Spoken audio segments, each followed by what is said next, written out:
We went over yesterday the installation of the tonneau cover on the car, and you saw that we were putting the hole through to locate on the edge of the tonneau.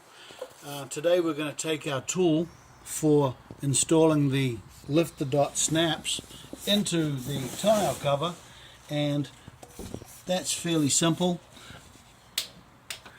We keep the closer together prongs of the lift the dot tool towards the outside.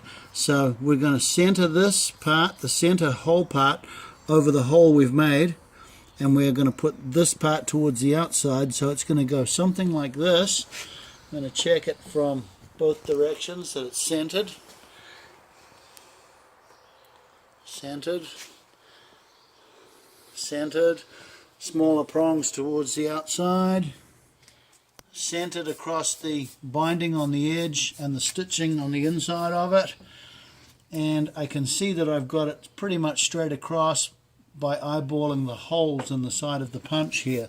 So I'm going across, straight across the outside edge of the tonneau cover. A block of wood backing it.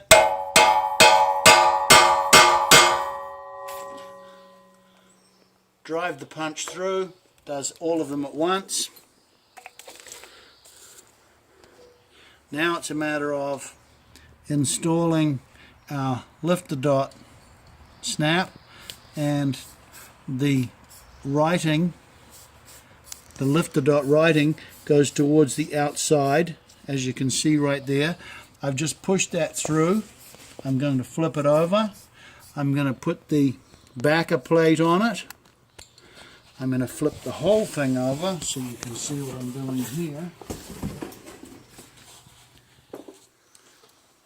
Backing plate in place. Little tabs. Knocked over with the ball peen hammer. Little tabs knocked over with the ball peen hammer.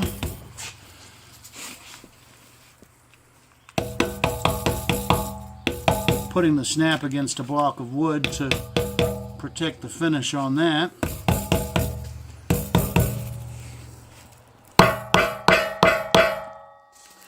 And there is the lift the dot snap installed in the edge of the tonneau cover.